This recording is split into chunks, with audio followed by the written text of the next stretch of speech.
This podcast is recorded on stolen and unceded Aboriginal land. We acknowledge the First Nations and elders of this country and join their calls for justice. Always was, always will be Aboriginal land. Well, congratulations to Emerald for being the funniest on this episode. No, we haven't got the results yet. The audience haven't told us that yet. I mean, I assume based on our audience, that's what's going to happen, right? 99% undecided. That's what I'm hearing. That's the vibe I'm getting.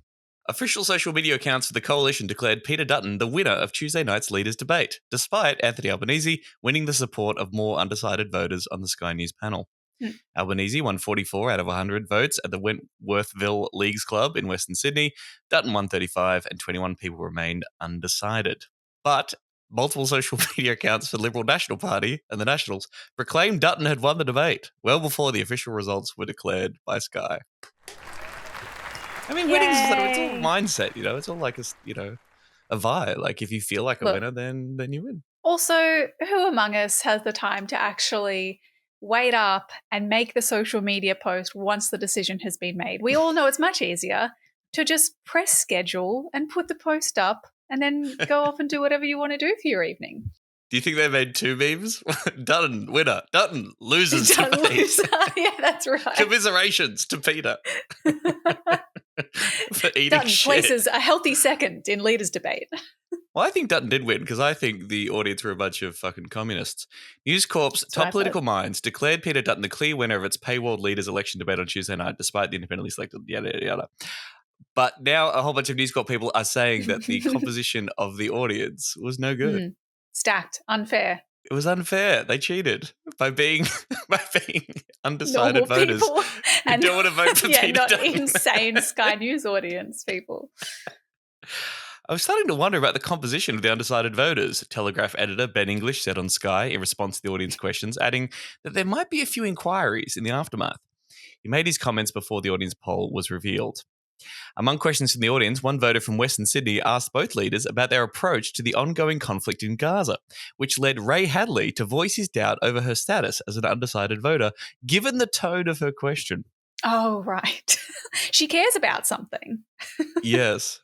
But also, I feel like that is, Sky News Braid interacting with a member of the public, having been completely consumed by the world of Sky News, which refuses to interrogate the public mood on the Israel-Gaza conflict whatsoever. And be like, hang on, everyone hates Palestinians and loves Israel and thinks what's happening is totally fine, right?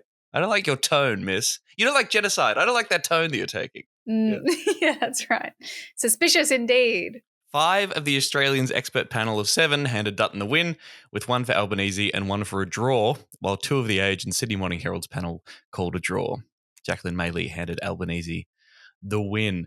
But the best part of the story is that apparently these Sky News people are like the same company that gets the studio audience for Q&A arranged the audience for this particular there's forum. Your problem.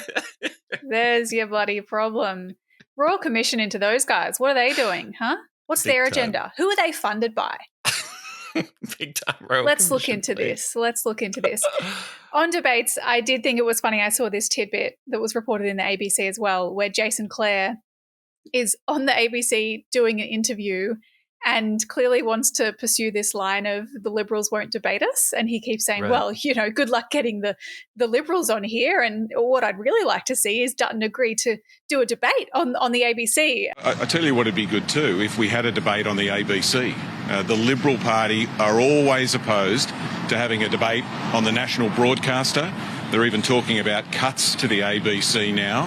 How about Peter Dutton saying that he's prepared to debate the Prime Minister, Anthony Albanese, on the ABC? It'd be good if they committed to do that. And the presenter, of course, goes, I think we've got one next week, hosted by David Spears. So you're in luck there, Jason. Yeah, I think we've got one of those scheduled. And so then his response is simply, Perfect. Policy. Perfect. Moving on. Another what media Labor advisor got a shellacking for that afterwards?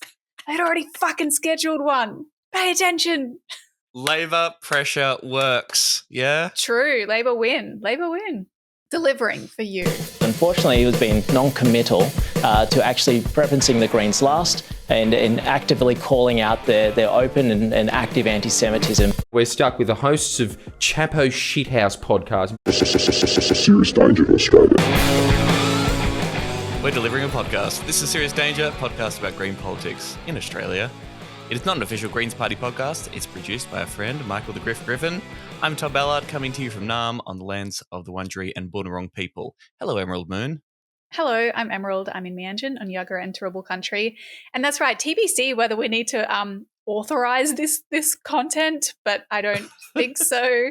The AEC this week has been saying that we now have a direction from the AEC that if influencers are collaborating with politicians and political parties and social media posts, they need to be authorised. But we're not collaborating. I thought they don't. don't. They do. Well, they didn't, but now because that direction didn't exist previously, people like Abby Chatfield weren't, necessarily doing the wrong thing, but they've now provided that guidance. It's unclear though, whether people like you and me who are just doing we're talking about politics, but we are not an official Greens Party podcast. We're not talking on behalf of a candidate or party, but then maybe we need to say, well, this is authorised by Emerald Moon, Brisbane. I don't know. And then if we say stuff like vote for this Greens candidate, is that what does that have to be authorised? Well, that's political communication, right? But it's it's protected under the Constitution. We're allowed to do that or we need to get it authorised. We're allowed to do it, but I think that during an election, it's kind of meant to be authorised. But I thought it was only meant to be authorised if it's on behalf of a party. So if we like for the Greens do something for them, but at the moment we're free agents. Yeah. I'm just if it goes to court or something, we can't submit the disclaimer because they'll just cite all the evidence of us taking the piss out of that disclaimer on a very regular basis. But we're not. We're not an official Greens Party podcast. No, sometimes we say the Greens are bad. However, this week we will be talking about how good the Greens are and all their wonderful policies that they've been announcing and why you should vote for them, including in Macnamara, where the race is getting increasingly weird and heated and bizarre. So we're going to dive into that this week, in addition to talking about the housing and the NPC address, et cetera, et cetera. First of all, though, very quickly, we have a bunch of new subscribers on Patreon who we love very much. We have a Patreon. Everything is at our website, seriousdangerpod.com, if you want to have a look. But you can subscribe for $3 a month or however much you want to chip in, and that is what helps us run the show, pay Mike's wages, do live shows, things like that. Thank you to our new subscribers, Ben, Georgia, Jordan, Laura, Greenlock7, Will Anderson, hello, what? Pat, Nathan, Roberto with zeros for O's, that's quite cool. Georgia, Ingrid, Alex, Matt, and I'm Tom Ballard, and I'm thinking about going vegan. What do you reckon, Emerald? I guess I probably should have read that one out, but that's generally the name of a patron. So that's the name of the patron. Yeah. Yep. Congratulations, Tom. That's a really positive move for the planet. Like, I congratulate you. What do you reckon? Are you going to come vegan with me? Am I going to come vegan with you? Are you going to come vegan with me? I'm not going to come vegan with you, but I'm still vegetarian. Hope that helps. That helps. We put out a new episode for Patreon subscribers just recently, which is a deep dive on the Greens defence policy that was announced around redirecting some funding towards domestic manufacturing of military equipment, drones, missiles, etc., and the critiques of that came from the left. Quite an interesting little discussion for us, I think. Yes, and thanks for the feedback. We asked for it. We said, hey, are we being hacks here? Yeah. Does this make you angry or reasonable? And I think there was a decent split across, some people very worked up about it, understandably. Other people thought that we did a decent job. And I got feedback from some people saying it was quite comforting because they saw the headline as well. What the fuck? Listen to the conversation. It's like, oh, okay, it's good to know what's the details of this policy and the thinking behind it, I suppose. So that's a good job. Good. Again, Greens propaganda continues to do its thing. I want to hold myself accountable. I'm calling myself out. I'm holding myself calling up yourself in. Calling myself That's in. what we do here. We call in. Thank you very much to patron Patrick, who left a comment on a post here about last week's episode when we were talking about the Greens policy announcements for greening Australia. Patrick says, great episode, small comment. The Greens policy for protecting nature spending is 1% of the federal budget, not GDP. That is entirely my mistake, and I apologise. Whoopsie. Yes, I was keeping it 1% of GDP, probably because my brain was in defence spending world. But yes, 1% of the federal budget. The federal budget makes up about between 25 and 30% of Australia's GDP, and the Greens Those are quite different things. Those are different things. Yes. Less money. Yes, that's for sure. So thank you very much, Patrick. Patrick? Thank you, Patrick. Okay, fact check. His name is Patrick. Could be Patrick. I don't know. Patrick, send in a voice memo of your name, just to clarify. I don't know how to pronounce all these weird Irish names that are out there. But thank you very much. We love our patrons. Patreon.com/Serious Danger AU. You get bonus content. You get to correct our mistakes. And we'd love to hear from you. We really do. We really do. How is that fair? How is that fair? Imagine being a renter, armed with your life savings, rocking up to an auction, knowing that the wealthy property investor next to you gets a big fat cheque from Anthony Albanese and Peter Dutton, schemes that these politicians themselves have benefited from, that lets them bid up the price out of reach of first home buyers. How is that fair? Now, over the next 10 years, there's $176 billion in tax handouts going to wealthy property investors. Anthony Albanese and Peter Dutton give more help to someone who owns 5 homes to go and buy their 6th than they do for someone trying to buy their first. That is wrong. That is just wrong. If you earn your money through wages, you have to pay the normal tax rate, but people who have 15 houses get a 50% discount on their tax when they sell those properties. It's a government-sanctioned rort for the wealthy, with 80% of the gains from capital gains tax handouts going to the top 10% of income earners. This is wrong. It's a Liberal scam backed by Labor, and it is tearing our country apart. Negative gearing and the capital gains tax discount cost us more than $10 billion a year. This is more than the $8.4 billion that state and territory governments spend on public and community housing combined. This is wrong. I can announce today that the Greens will make reforming negative gearing and the capital gains tax discount a priority in the next Parliament, including when there's a minority government. This week, Greens leader and DJ Adam Bandt addressed the National Press Club, where he announced number 4 on the Greens list of priorities for a balance of power scenario, winding back tax incentives for property investors. Quick pop quiz. Did you know this is number 4? Did you know there's meant to be a list of 5? What are the others? Do you know? Fuck. Okay. Banning native logging. Dental into Medicare. Taxing billionaires and corporations. Is that a demand, or is that just sort of the general vibe? No, you will not get. I'm confident you will not get number 3. Because I saw this in the media release and I was like, oh, is that one? And it's not reported anywhere. Apparently, of the 5 priority, the Greens are going to have 5 top priorities. They've announced 4. The 4th is this tax concessions one. Yep. You're right. The other 2 are native forest logging and dental into Medicare. Yep. Number 3 is expanding early childhood education care. Oh, okay. All right. Oh, interesting. Okay. Which is sort of tied to the childcare policy we were talking about last week, which was also about, regulating the industry more. Shout out to Abigail Boyd, by the way, too, who was also heavily involved in the Four Corners investigation, which exposed a lot of the shittiness of that industry and is fighting hard for that. So thank you, Abigail. Okay, expanding childcare universally. Have we done a big thing about that yet, or no? Yeah, well, I'm like, honestly, it doesn't really matter. Maybe we don't need to spend time on it, but I'm so confused about this list of priorities, and maybe it's deliberate. Maybe the party is trying to just be like, what are our priorities? We don't know. They're all these things. Look, all the things we're announcing. Because then the ABC is like, the Greens Adam Bandt has outlined the Greens' priorities in a balance of power scenario. He listed eliminating investment property tax credits, dental into Medicare, an end to new coal and gas projects, and a cap on rent increases as the price of negotiation. So I don't know. I don't know what the deal is with these top 5 things. Interesting. It seems a bit rubbery new coal and to me. gas was part of the environmental announcements too as well. But but on the Greens media release, it says native forest logging. It doesn't say coal and gas. I don't know. Oh, well. Okay, so this is from news.com.au. I like the vibe of this lead. Greens leader Adam Bandt says Anthony Albanese will have to, quote, play well with others in a hung parliament as he pushes his party's hard left wish list. Jesus Christ. We love. I I do like the framing. I've noticed Adam Bandt doing a little bit of this where he's saying, It's about like minority government or a hung parliament is about respecting people's wishes. If people are going to vote for that, that's what Albanese needs to respect. He says, if he wants to get, if he can get 51% or more of the population to vote for him, then sure, he doesn't have to listen to or negotiate with the other parties, but that's not going to happen, is it? I think it's an interesting counterpoint to that 2022 framing that Labor took, where they were like, we've got a mandate to just do only what we want and not listen to anyone else, when actually you didn't. The people voted for the parliament that they got, right?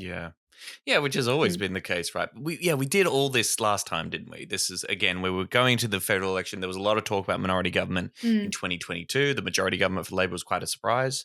And there was I remember doing all this same kind of discourse, and who has a mandate, and, if you don't form government with Labor, then you're sending people back to the polls. Labor refuses to negotiate and dares the Greens to do that, dares the Greens to say, you won't work with Labor, and you'll either put the coalition back in or you'll send Australia back to the polls. There was a lot of hardball playing that was never put to the test because Labor managed to pull out a small majority themselves. We'll see this time. Of course, so Adam Bandt rocks up to the National Press Club address with his giant toothbrush and his Medicare card with dental. We love the giant toothbrush doing the rounds. I've been seeing it in a few videos. Okay, Adam, we've got to talk about the big toothbrush. The toothbrush in the room. We can't not talk about it. Obviously, you want dental in Medicare. I want to hold the giant toothbrush. They hold it up and they sort of move it side to side like they're brushing a giant. Well, they were brushing the Luna Park teeth in that video. It was very cute. You didn't notice that? I didn't notice that, no. I was too busy cringing. But You fool. It was brilliant. Brilliant imagery. Really good work. So, yes, he talks about dental into Medicare, talks about ending all coal and gas projects. He also announced the Greens will scrap negative gearing and the 50% capital gains tax discount for new investment properties. And then for properties that people already own before the commencement, they would limit it to one investment property, these tax incentives. Right. Then for non-housing assets, they replace the 50% capital gains tax discount with indexation by CPI.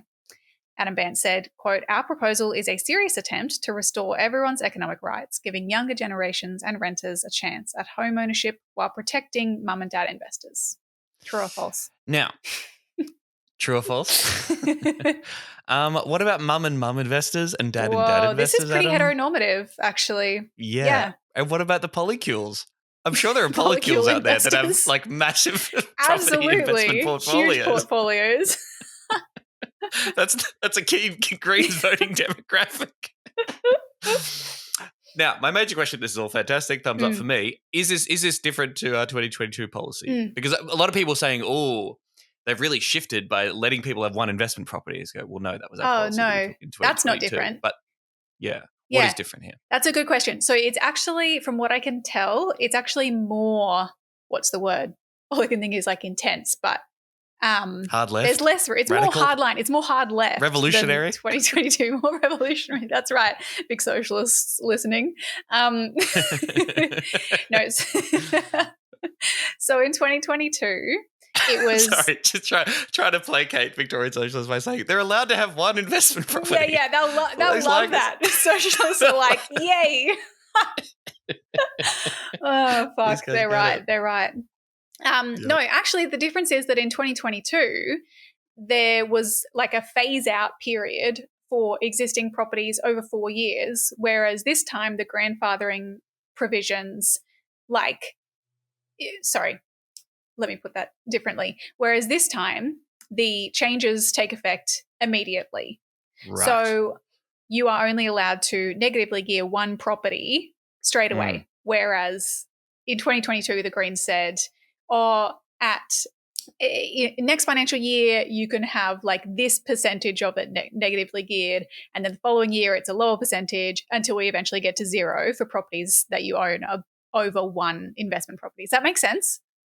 Gotcha. It was like a phased out thing. So. Yeah, it's like phased. So now it's not. Now it's not. Yep. And right. So whereas this policy is introduced, everyone who has investment properties from that date, only one of those investment properties can be negatively geared.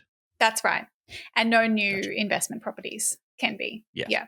So I think that it's true that 2022 might have been a shift, like the allowing you to have one investment property might have been different from previous years. But this is more radical than 2022. They also, I believe in 2022 said that they would that the capital gains tax discount for housing assets as well would be replaced with this indexation consideration where you take into account, I guess, inflation when calculating the asset value to calculate the capital gains, if that makes sense. Interesting. Whereas this time, that's only the case for non-housing assets. So they're very minor changes. It's like it's effectively very similar. But no, I think that they're more in the left direction rather than the right this time. And just for clarity, just in case anyone's losing their minds, when we say, you're allowed to have one investment property, I mean, in theory, under this policy, people could have multiple investment properties. It's only one of them would be negatively geared. That's true. Obviously, this policy is about reducing the incentive to have multiple investment properties because a whole bunch of people don't have one house. So don't be greedy and share. Yeah. And maybe we should also just very quickly, again, we probably know this by now, but what are those tax things? Negative gearing is where the owner of an investment property deducts their losses, i.e. the difference between rental income and mortgage repayments plus repairs, etc., to the property from their taxable income, meaning they pay less tax. The capital gains tax discount is for property and shares. It means that when they sell their property, if they make, for example, $100,000 in profit, they can cut 50% of that off their taxable income, again, meaning they pay less tax. So those are the taxation incentives that the Greens are targeting.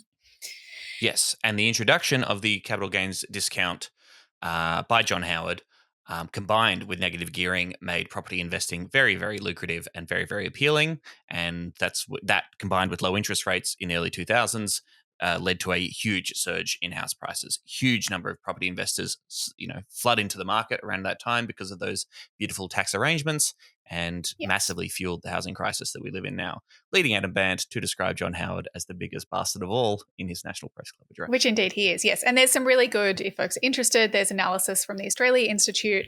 You might have seen this graph doing the rounds on social media again this week that really shows that spike in property prices when the CGT discount is introduced. Yes. So not immigrants, weirdly, because immigration was very high throughout the whole it's funny, isn't John it? Howard premiership, but wasn't there this weird spike was around when the rich people got to buy more houses? Weird. Couldn't be right. Must be fake. It's stacked.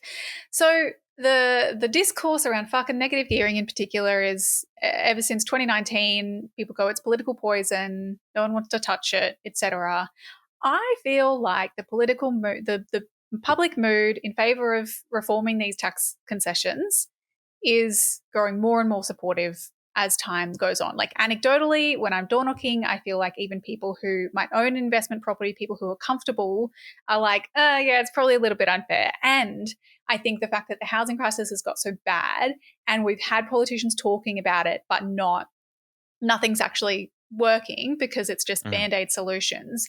People have this understanding that there needs to be big picture, like systemic reform. And this is the kind of thing that actually meets that need. So, if you look at the polls, there was a Talbot Mills research in October 2024 that showed, I think it's almost 50% support for limiting negative gearing, some sort of limit on negative gearing, and only 27% oppose in total, 26% unsure.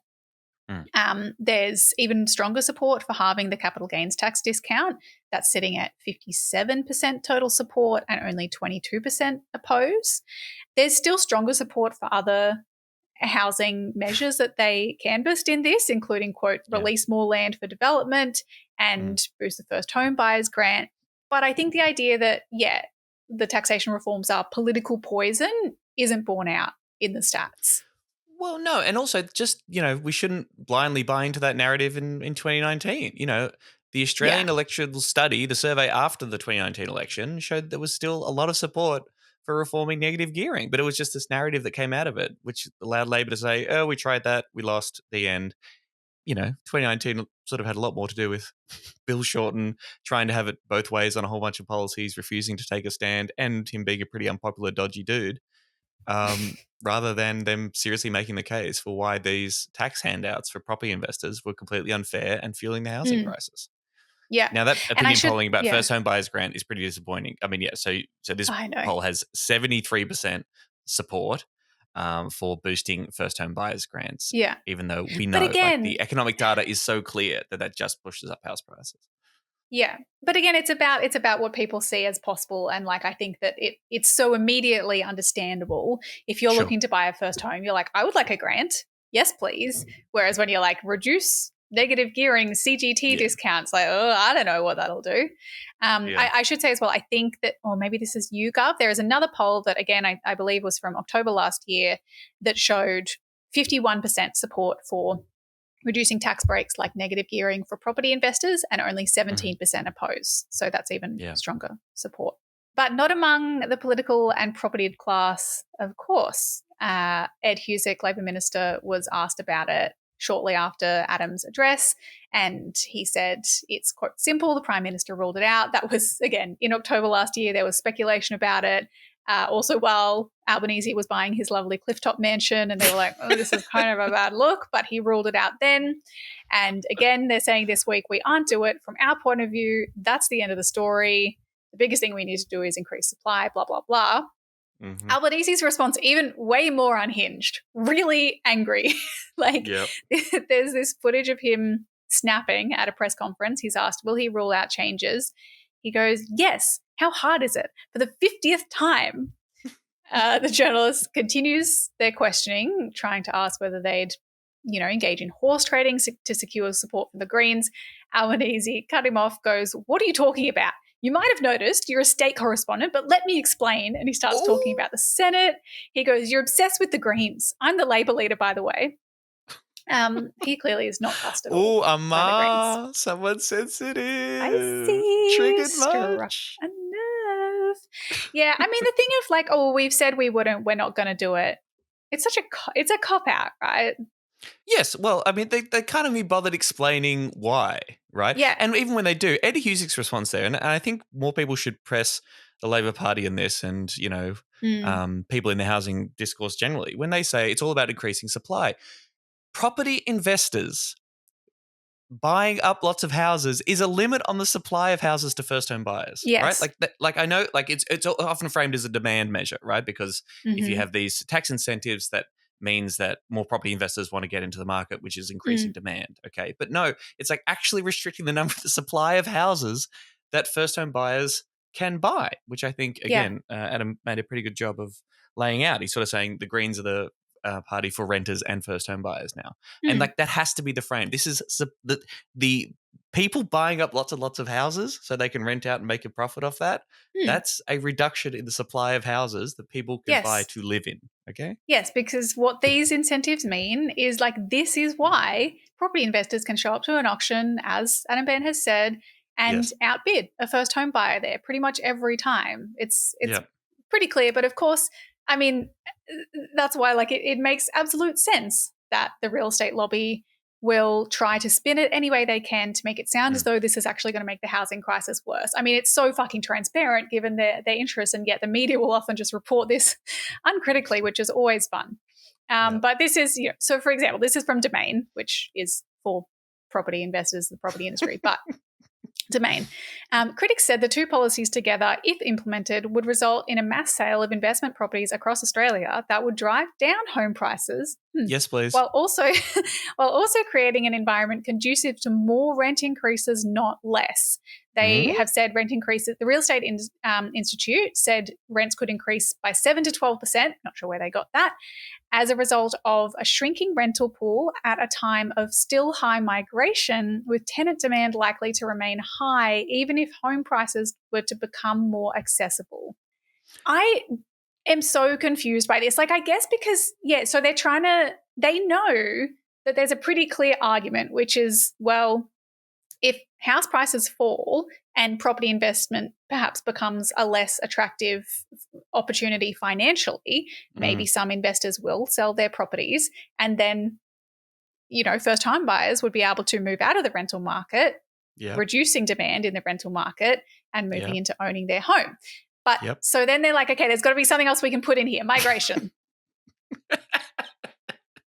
Well, they're scary. Yeah, remember them? Be scared about them. Yeah. Well, gosh, REIA, if you're really worried about rents going up, maybe we should stop people doing that. Maybe we should cap them in a way and make sure those increases don't happen, and rather not just, outsource everything to market forces. Maybe we could intervene there and actually stop people from raising cap rents. Now, if that drives even more investors out of the market, then, I wonder who's going to buy those houses. Maybe ordinary people trying to live somewhere? Fucking obvious red herring. The look over there, look at the migrants thing. Like, effectively, they're kind of admitting here, house prices will fall. More people will move out of the rental market. Demand will reduce in the rental market as people move into owning their own home.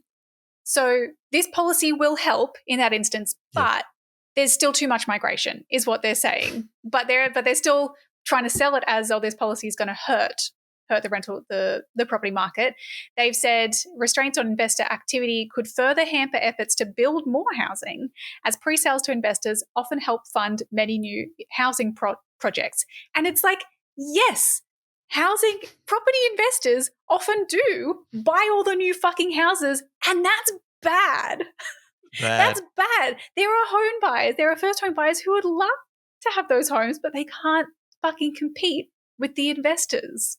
The logic, the logic seems bad. But it's just investor brain. I was listening to the ABC radio yesterday, and this guy calls in. He's like, I don't know why Adam Bandt would think anyone would get involved, would invest in the rental market with all the imposts on property investors. Like, at best, you can get a 1% return on your investment. And I was just like, yes, they're learning. They're learning. Yeah, that's right. Tell your friends. Property investment's not it anymore. Not actually it. Because they just still do not understand that that's the system that is the heart of our entire problem here. The idea of turning the basic human need of housing into a commodity for certain people to profit from. That's the problem, bro. Yeah, that's exactly it. The REIA's our favourite villain, Andrea Pilkington, who's always in the media. Oh wait, is it? Anyway, Pilkington from REIA. Have to fact check that, the first name. Yep. Sorry? Carl Pilkington. Carl Pilkington, sorry. It's Andrea is the one from the Queensland real estate lobby. Anyway. Nice. Pilkington highlighted that around 70% of rental property owners hold only one negatively geared property, and any move to restrict those tax settings would have broad consequences. What? Right. So one negatively geared property that under the Greens policy, they would still be able to negatively gear. And it's a great point that, yes, this policy deliberately targets the small proportion of property investors who are hoarding a huge number of properties rather than people who maybe just have one. I actually thought it was higher than that. I thought it was 90%, but that's interesting. That only have one? Yeah. I thought that was the case. No, so around 70% of investors own just one property, one investment property. Mm-hmm. However, around half of all investment properties are owned by investors with multiple properties. So 20% of investors own two properties, 10% own three or more. The number of investors with multiple properties has grown relative to those with a single property, particularly around 2013 to 2015. In fact, the number of investors with 5 properties grew by 7.5% in that 1 year, from 2013 to 2014 financial year, compared with average growth of 4.5% over the previous 9 years. So there has been a concentration of ownership in the real estate market among a very wealthy few, and that has locked increasingly the rest of us out. And that's exactly what the Greens are addressing with this policy. We're mainly targeting that guy called into Ben Fordham who said he had 280. That guy, exactly. It's mainly about it's an anti-that guy policy. That's what we're going for. It's anti-that guy. That's right. And all of the stats show that, these tax discounts disproportionately benefit people who are much wealthier in this country. Someone who is in the top tax bracket is more than 3 times as likely to have a negatively geared property as someone who isn't. Mm-hmm. The other good argument for this is, of course, the revenue. There was some analysis that the Greens released last year by the Parliamentary Budget Office that showed in the 2023 to 24 financial year, the negative gearing and capital gains tax discounts will cost the federal budget $38.9 billion in foregone revenue. I haven't seen, I don't know if there's been updated costing released on like what impact this, like presumably the Greens get their policies costed by the PBO, so they would know how much additional revenue would add. Maybe it's not super significant given it is only a small proportion of, of investors, but it would still mean more money in the budget for good shit. Social housing. So that's just in 1 year, almost $39 billion in 1 year. That's fucking it's wild. huge. Yeah, it's fucking huge. That's right. Imagine if you spent all that money on housing. On social exactly. housing. I think Adam was making the point. That's way more than we spend on the states and territories combined spend on social and public housing every single year. I mean, and crazy. That is the government giving a concession to fuel the very crisis that we're trying to solve. Like, what the fuck are we doing, man? I know. And then they'll be like, the Greens are bad.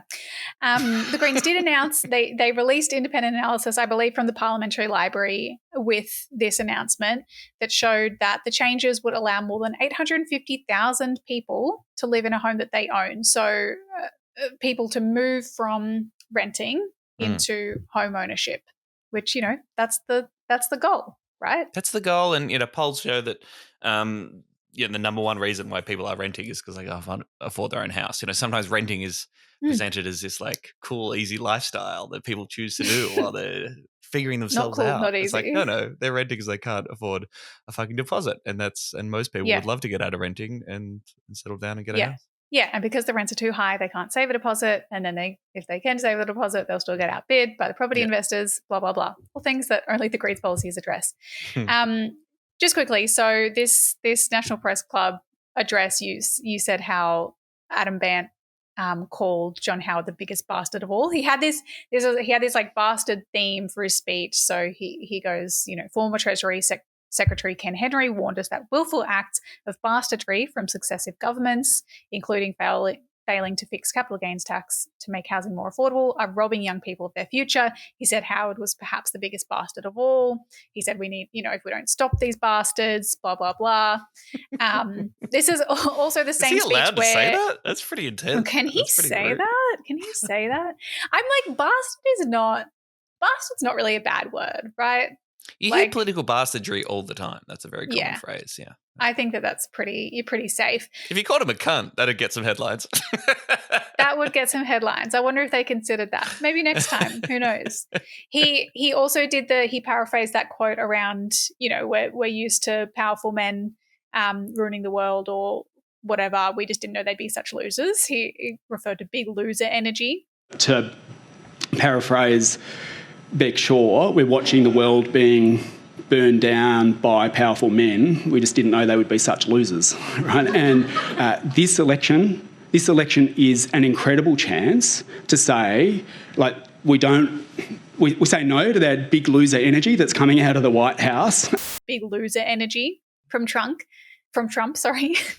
Trump. And I feel like, do you think, did it feel like he was trying a little too hard maybe to get a Google it mate moment? Because obviously 3 years ago, National Press Club address, that moment where Adam Bandt responds to the journalist question about the wage price index, I think, or something about inflation with Google it mate. And that was like an iconic moment. What's the current WPI? Well, Google it, mate. I mean, like, I am sick. If you want to know why people are turning off politics.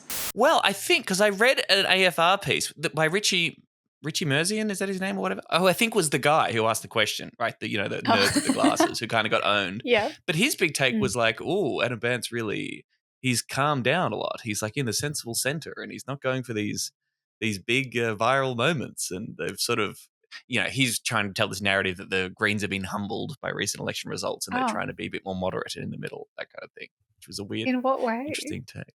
Yeah, I'd love to know. Like, there's no policy basis for that. But yeah, I guess he's like, I didn't get as owned this time, so it was much more sensible. I showed him. Yeah, that's right. I actually won this battle.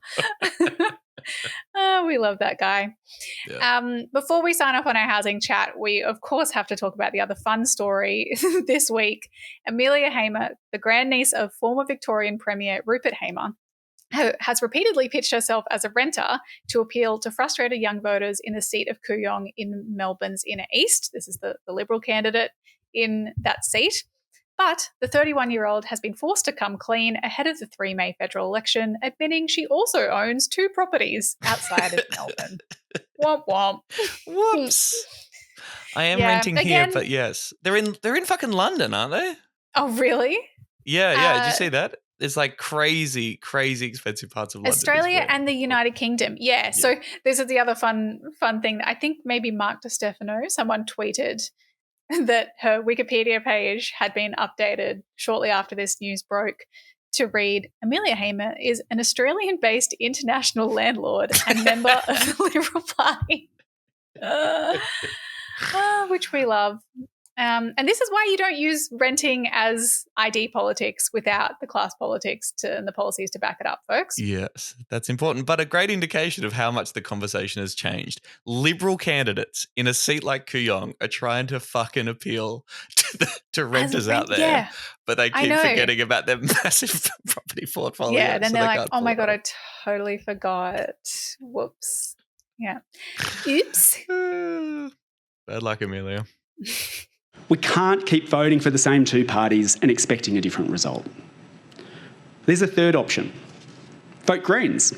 All right, let's talk about McNamara. The race has been in the news a fair bit this week. The Greens candidate's been in there, or talking about the Greens and McNamara anyway. Certainly been getting some headlines, and it's all getting very spicy. Brief refresher, McNamara used to be known as Melbourne Ports. It's around the eastern shores of Port Phillip Bay. We're talking Port Melbourne, Albert Park, Caulfield and St Kilda. Been a target seat for the Greens for a very long time. We've come very close. Steph Hodgins May had a good crack. In 2022, we were just a few hundred votes away from victory. It was one of those like, ooh, we're all obviously excited about the 3 Brisbane seats, but then everyone was looking at McNamara going, ooh, so goddamn close. Sad. It's currently held by Labor's Josh Burns. The Greens candidate is Sonya Semmens, who is a renter, an actual renter, can confirm. A real renter, real life renter, who actually wants to cap rent increases and give renters rights. Yes. Well, actually wants to do something about that. Yeah.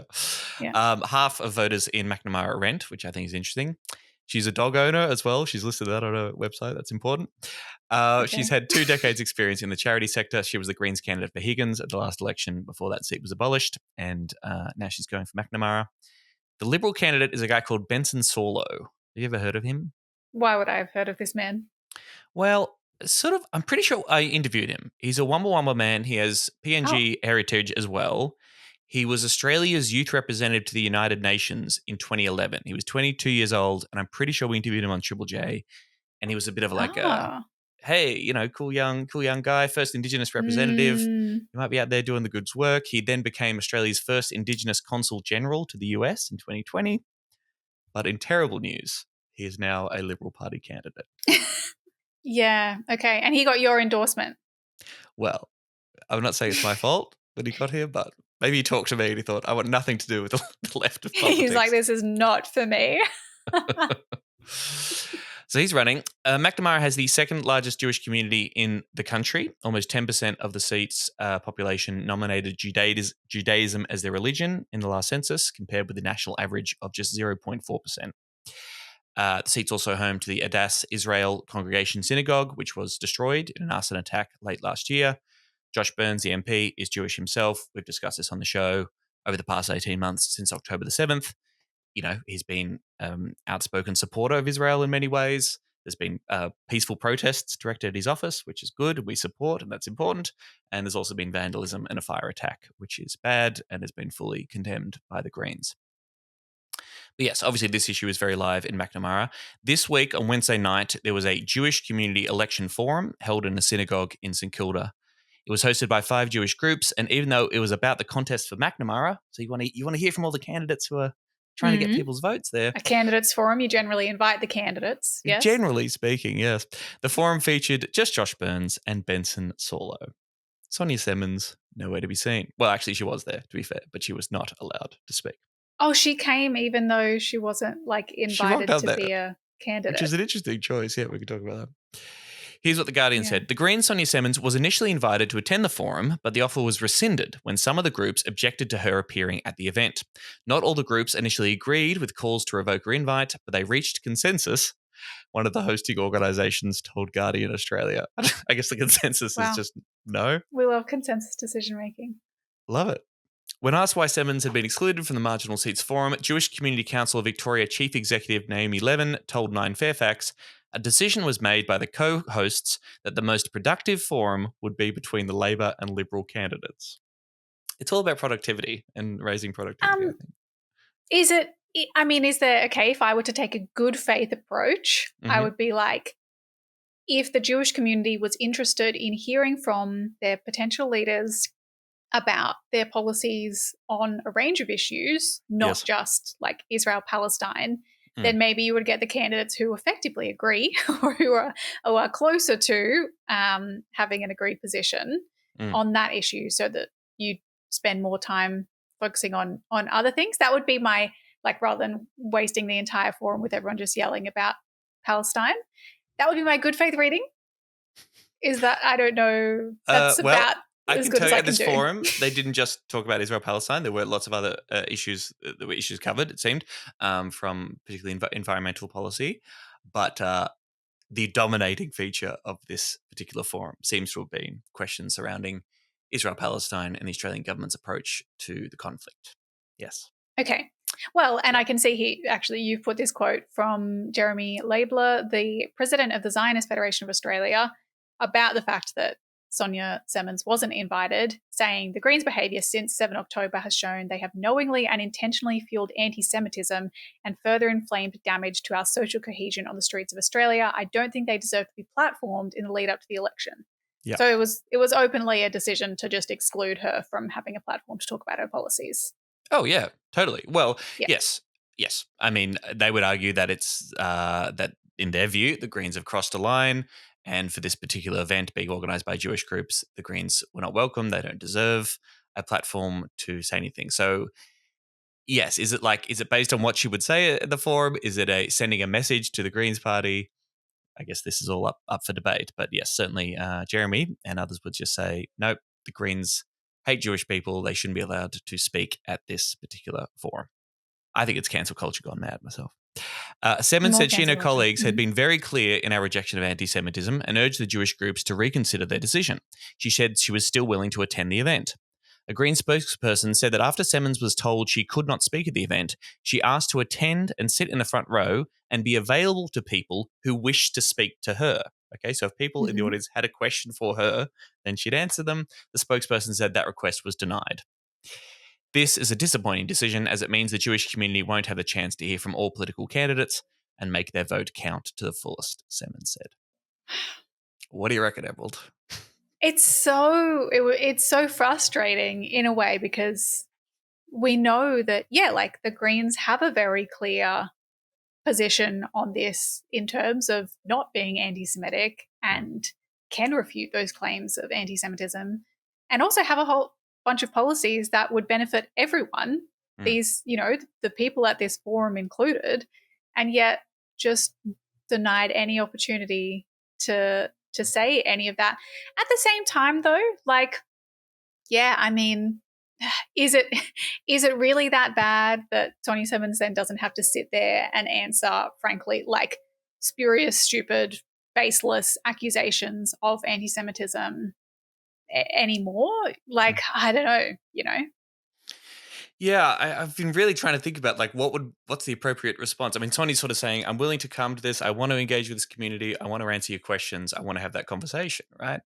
Now, and I'm surprised really that they didn't invite her to then let her field a huge number of highly critical questions to which she would respond, and I think would give what we would agree would be, decent, reasonable responses to be met with, boos, to be rejected by the majority of people in that particular crowd, which could be a worse look. My understanding is that these kind of forums are a regular feature of running in Macnamara, and Steph Hodges-May would go to them. She went to a forum, I think, organised by the Zionist Federation, I believe. And and I think actually what happens is the Greens candidate gets up there and comes across as reasonably friendly and reasonable, lays out their position respectfully, and some people who may have a very negative view of the Greens without actually hearing directly from any Greens candidates are struck by this being a normal person just saying what they believe and placing it in pretty reasonable Which would terms. be no good for the Zionist lobby, right? That's bad news, yeah. So this way Really they get to say, message. we're taking a moral stand, we're rejecting this person, we don't even want to hear her views. And then you get the Labor and Liberal candidate to sit there and sort of bash the Greens, completely misrepresent our position and our policies, and everyone has a grand old time. Cool. Not everyone was agreed with the decision. 3 Jewish community leaders in Melbourne, who declined to be named so they could speak freely, raised concerns about the decision to block a candidate from speaking to voters. One described the decision as a bad look and short-sighted. One said, I know it's difficult, especially when emotions are heightened, but you need to engage with people from all sides. Sarah Schwartz, a human rights lawyer and executive officer of the progressive group Jewish Council of Australia, also opposed the decision. Like any community, the Jewish community has diverse political views, Schwartz said. It does an incredible disservice to Jews and to our community not to recognise this diversity and not to be able to even hear from left-wing voices. I don't know. Do you think it's like a bad look for any of these particular groups? I mean, again, just the impossibility of the conflation between the Jewish community and the political ideology of Zionism, right? And the assumption that if you're Jewish in this community, then you support everything that Israel's doing, that if you are critiquing what Israel has done in the Israel-Gaza conflict since October the 7th, you are inherently against the Jewish community or anti-Semitic. I mean, it's all just baked in there, isn't it? It's wrong and infuriating, but it's consistent, I suppose. Yeah. I don't think that, it's a quote bad look for the organisers. It seems quite consistent, really. Yeah. Big shout out to democracy and free speech champions Josh Burns and Benton Solo for attending the forum with no objections whatsoever that this group has just completely ruled out their political opponent. Like, again, love that free speech, love that political day, love the belief in the strength of your ideas that you can say, no, these people don't even belong here. That's so true. That's fantastic. Yeah. So what actually happened at the forum? We've had some journalists who went along. The audience for the Jewish Community Election Forum was reminded 4 times before either candidate spoke that respect was important, but Burns was briefly heckled when discussing the personal toll the conflict in Gaza had taken on him as a Jewish man in what he described as the most difficult 2 years of his personal and professional life.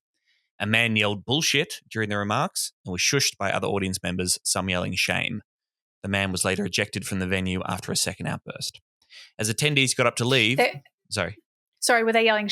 They're yelling shame at Josh Burns, or they're yelling shame at the interjector? I'm not sure. It's sort of hard. It's hard to tell from that particular sentence. I mean, he was kicked out after another outburst, so I guess the organisers weren't on board.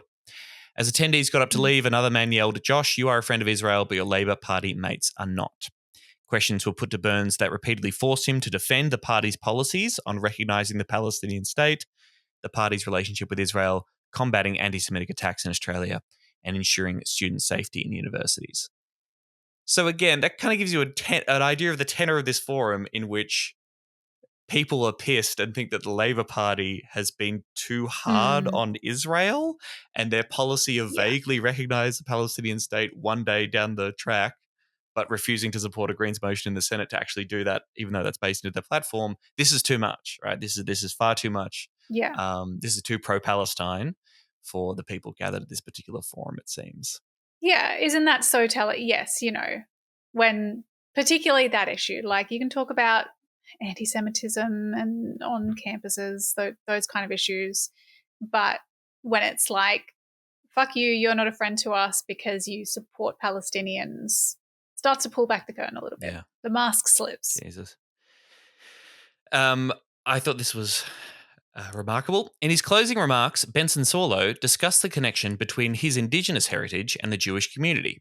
I think the connection and the affinity between Aboriginal and Torres Strait Islanders and the Jewish community in Israel is a sense of connection to country. I'm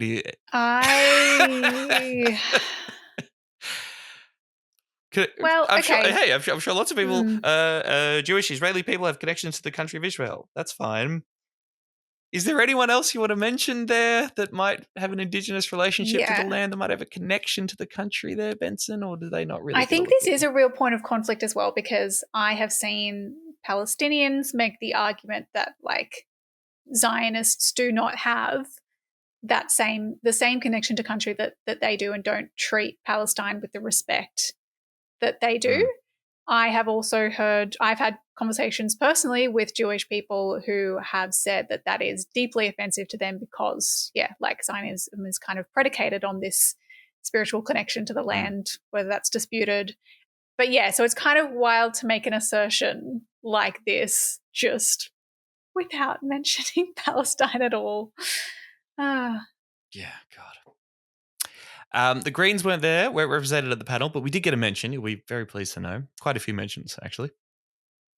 Condemning the Greens on anti-Semitism, Byrne said, "I've seen what the members of the Greens party have done in Parliament. Now, one of the most egregious examples that I witnessed was when Jenny Leong, the member for Newtown, said that we had tentacles spread across Australian society. Not one Green member of state or federal Parliament said anything, and I was the one who stood up in the federal Parliament who made a speech calling out the Greens and then wrote to Adam Bandt that afternoon. Within a couple of hours, Jenny Leong released this mealy-mouthed apology. Adam Bandt wrote back to me saying, well, she apologised. I'm fully aware of how the members of the Greens party have behaved. I'm aware about how they've not been able to tackle anti-Semitism in their ranks. I'm aware of how they've weaponised it, and I've made those views clear inside the party." So he's referencing a story there about Jenny Leong and this comment she made in regards to tentacles. We did not discuss this on the show. We were going to talk about it. We had Adam Bandt on the show back in February of 2024, and we just didn't get around to it. We genuinely ran out of time. Can you remind people sort of a little bit about what this story or what you remember of it, Emerald? What I remember of it, well, I mean, I can I can look at the show notes. But so Jenny Leong, Community Forum, late 2023. She's speaking it's a Palestine Justice Movement forum in Bankstown, where she said, quote, "The Jewish lobby and the Zionist lobby are infiltrating into every single aspect of what is ethnic community groups. They rock up and offer support for things like the campaign against the 18C racial discrimination laws. They offer solidarity. They rock up to every community event because their tentacles reach into the areas that try and influence power." Yes. Now, that's bad. That's a bad choice of words. That is a very bad way of phrasing it. Okay, so there's the anti-Semitic trope. There was a particular cartoon that's quite famous from the Second World War that represented Jewish people like an octopus, wrapping their tentacles around the world. I think Winston Churchill's face was on like the head of the octopus thing. And also, you'll notice there that Jenny Leong is saying the Jewish lobby, right? Which, again, we've talked about the conflation between Jewish people and Zionism and anti-Semitism and anti-Zionism. So, really bad, poor choice of words. I completely understand why a whole bunch of people would hear that and go, that's fucked up. That is no good. I think it's important. Can I just quickly say, though, the tentacles thing on its own, sometimes I think there is an issue with drawing a bit of a long bow when you go, there is this imagery or symbolism that was used by these fascists or, this group or whatever. And then if you mention that thing, you are also aligned with them, even when it's really, like in this case, I think it's because she said the Jewish lobby, it's not good. But I just think of, wasn't there a video that like Greta Thunberg did a video and had a stuffed toy octopus in the background, like on her shelf. Yes. And was accused of that's a symbol for anti-Semitism, and she had to like do this whole apology. And that is fucking insane. She was like, "Oh, this is just a toy that I have because I'm autistic and it brings me comfort. Yes. Like I like this toy that's an octopus. It's okay to like octopuses." So yeah, that's the thing when I have this integral sometimes where they're just like, "Oh, if you use the word tentacles." Yes. Like that's fucked up. A soft toy in the background. Yes. Yeah, I think you can absolutely acknowledge the fact that anti-Semitic tropes do exist and they are used by anti-Semites in a range of different ways while also occasionally saying, no, I think this is an unreasonable allegation. Yeah. I mean, the same way that there is an anti-Semitic trope, that there is a group of Jewish people who fund and control the world, right? That is an anti-Semitic trope that should absolutely be criticized and condemned. At the same time, pointing out that there are organizations that have a lot of money that fund lobby groups that further the interests of the state of Israel, say in American politics, right? That is true, and it's not anti-Semitic to point that out. Absolutely, yeah. But in this case, and I the other thing to say, the article that Guardian reported on this is that Jenny Leong, during that forum, also commented more broadly, differentiated between lobby groups lobbying for the state of Israel and the Jewish community more broadly, who she described as wonderful humans. Okay. She makes those comments. There's very considerable outrage. There's a human rights complaint. And eventually Jenny Leong releases a very well thought out and extensive and full-throated apology. I'll read just a little bit of it here. Last year, when speaking at an event in Bankstown, I used an inappropriate word and framed an argument in an inappropriate way that has caused offence, had anti-Semitic implications, and has been hurtful to people. For that, I apologise wholeheartedly and unreservedly. I also apologise wholeheartedly and unreservedly for the imputation in my comments that suggest Jewish people involving themselves in civil society and campaigns against hate do so with ulterior motives. This was wrong and understandably caused offence. I recognise the long history of Jewish people's involvement in progressive campaigns and movements here and globally. My intention was to criticise those who support and back in a Zionist agenda and pro-genocide, pro-apartheid stance. After reflection and listening to those with concerns, I understand why my framing of this critique caused offence. Okay, she would do a tour of the Sydney Jewish Museum. She donated $2,000 to the Sydney Jewish Museum and also donated a further $2,000 to the Jewish Council of Australia, which is the progressive Jewish advocacy group, which we like. I'm sure that pleased a lot of people who were criticising her at the time. She gave them some money. But anyway, poor choice of words, a real mistake that caused harm. Jenny owned up to that. She gives this full-throated apology. But a year and a half later, going to this election, this story is still being cited. They say, this is evidence. People weren't condemned enough. No one spoke out about it enough. This is clearly indicative, according to our critics, of the Greens' position and deep-seated anti-Semitism within the party. I don't know. What do you think of all that? Is there anything to be done about it, or do we just keep fucking trucking on because we know that these critiques are coming from a place of bad faith? It's so indicative of this classic, like it's the advanced style of attack campaigns where instead of, I guess, maybe this comes from initially you have an ideological attack or like a values or a policy attack on your opponent and you want to get that out to the world and you look for an example of that. And then you may point to that example in making an argument about why your opponent is bad. It's kind of the reverse now. And I feel as though political parties, like the major parties, do this as well. And absolutely groups like Advance do it, where they look for the evidence, something that could point to evidence of a position. And that is the attack. Like, and that's why it's all like, it's just a fucking headline, tear out on a flyer or a quote on a social media ad, and that's all they need. That's the substance. And it's so deeply unfortunate because it's so stripped of actual substance. And like it's not about actually debating ideas or beliefs because the Greens aren't anti-Semitic because then we wouldn't have a debate. Could we have a debate on the policies where we actually disagree? No, they will tear something out without the context of what came afterwards. Yeah. And use it. And that's the unfortunate reality that then if you're going to be in politics, you can make one mistake. Yeah. And all of the context around that means nothing effectively for these campaigns. Yeah. And that context question again, I mean, people might accuse us of whataboutery in these instances. But I say, okay, what Jenny Leong said, those comments, they were no good, they were harmful, right? She did everything she could. She apologized for it unreservedly. She retracted it. If you know anything about Jenny Leong, you know that was a very poor choice of words that hurt people and she owned up to it, right? Now, if you're outraged about that, okay, fair enough.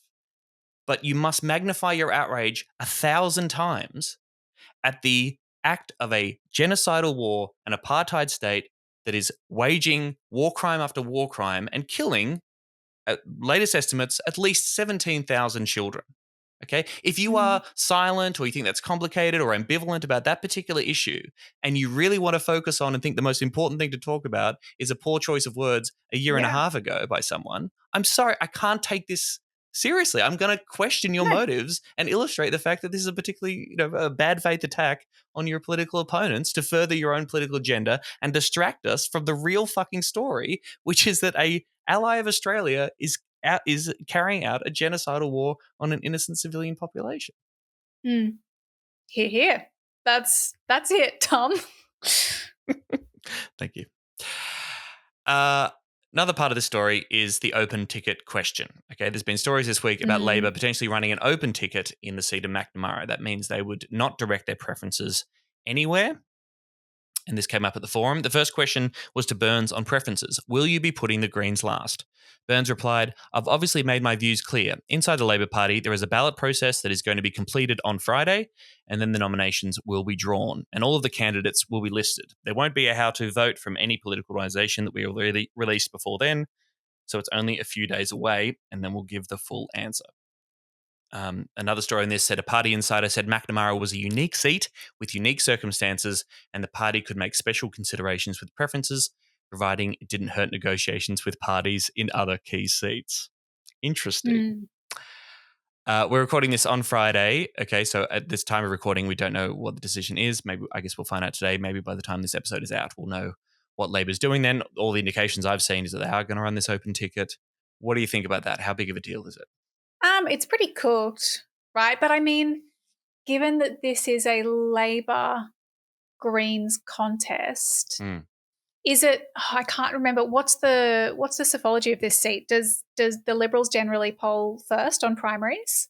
I think yes. I think the idea would that yes, if the Greens increase their vote, the danger is that they would, particularly if people vote second. Liberal instead, that yes, they would push Josh Burns into third, and then Greens would get elected on those preferences. And if Labor doesn't advise people that they would like voters to preference the Greens over the LNP, then Labor preferences could elect a Liberal MP, which is, that's pretty fucked, and it's pretty inconsistent with what Labor loves to say about not wanting Dutton and, how the Greens and them should both be working to keep the Tories out and everything, when you would apparently rather elect a Liberal than a Green.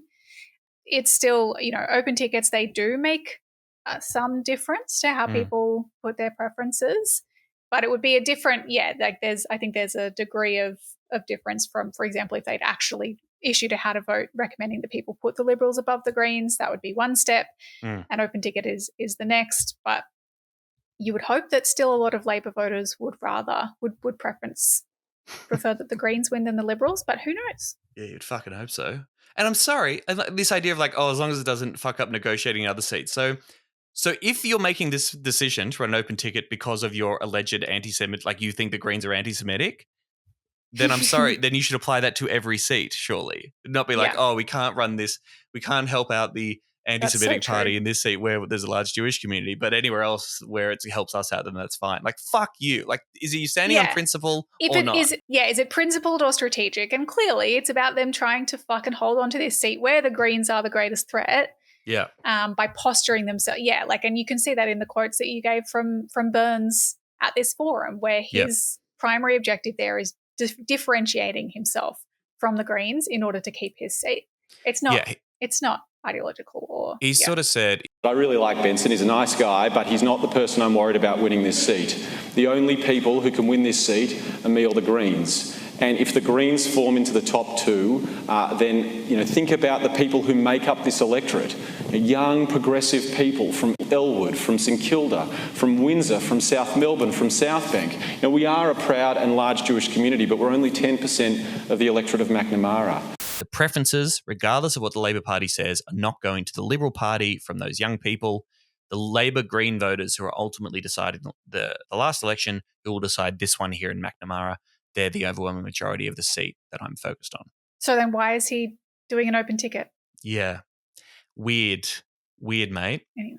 And he's sort of placed in this bizarre, not that I have any sympathy for him, but he's in this rock and a hard place, right? He's in a very broadly progressive community, young renters that make up Macnamara, okay? But then he also is finding himself in this position where he has to either equivocate or straight out defend the state of Israel and their very unpopular genocidal war, and the same state that's carrying out the crime of apartheid, right? He finds himself sort of caught between those two fundamentally contradictory kind of vibes.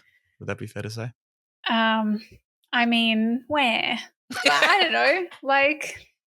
Have better opinions. Be better.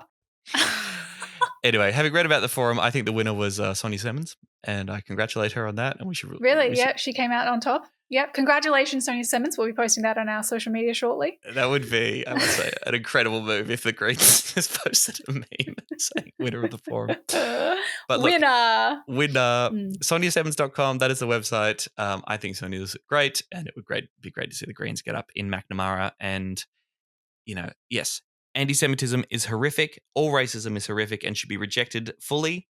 When mistakes are made, we should absolutely own up to them and, credit to Jenny Leong for doing that. But yeah, this shit is just going to keep on coming, and we have to, stand by our principles. We know that we believe in the right things. We believe in human rights. We believe in justice. We believe in international law. That's what our position reflects. And we just have to, fight this battle and not blink, I think, because, it's just going to keep going. Stand by our values, unlike the Labor Party or Labor members who claim to have them. 2 hours later. Sky News can reveal that Labor's Josh Burns will run an open ticket in the crucial seat of Macnamara in Melbourne. Call to action this week, Trans Justice Project. They're a trans-led movement that's working to bring about a future where all trans people are safe, celebrated and free. We have had also a couple of fans of the show are involved in the Trans Justice Project. They got in touch and would love listeners to support the Trans Justice Pledge. So this is a pledge. So this is a public commitment that they're asking candidates in particular to sign to fight for the freedom and equality of trans and gender diverse people. We'll put a link in the show notes. Candidates can sign, and ordinary people can also sign up to get involved on the website. You can contact your local candidates, ask them to sign the pledge, get involved with flyering and postering and conversations that are happening in your area in the lead up to the federal election. So head to transjustice.org.au for that.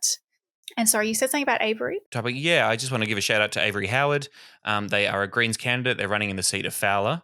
They announced their candidacy, and there was a story this week about the horrific shit that they were greeted with. They're a visibly queer person. They're non-binary, and fuckheads on the internet referred to Avery as it. Like, just as awful, horrific stuff. And I just have nothing but love and respect for someone who is prepared to put themselves out as a trans candidate in this current climate, knowing the kind of shit that's going to come your way online because of this horrific toxic discourse that we have. So love and solidarity to you, Avery Howard. Thank you for running for the party and for being yourself. Yes, all of our trans candidates and Greens members, including those who are involved in Trans Justice Project as well. So we love you all and solidarity. Please, if you enjoyed the show, rate and review us on Apple Podcasts. Leave us a 5-star review. It helps get the word out there. And also just if the election's coming up, if people are looking for analysis and fun takes for a real, for a green left perspective on politics, recommend that they listen to the show. I think that's one of the best ways that we get new people listening is by word of mouth. So we would love that. And if you're not already supporting us on Patreon and you can spare $3 a month and want bonus content, we would love that too. All of our links are at seriousdangerpod.com. You can also follow us on social media at seriousdangerau and send us an email, send us a voice note from debriefing from a great door knock you had or a thought that you got or a question you'd like us to answer. hello@seriousdangerpod.com. We'd love to hear from you. Goodbye, everyone. Goodbye. Authorised by Emerald Moon, Brisbane. Nice. Serious danger to Australia.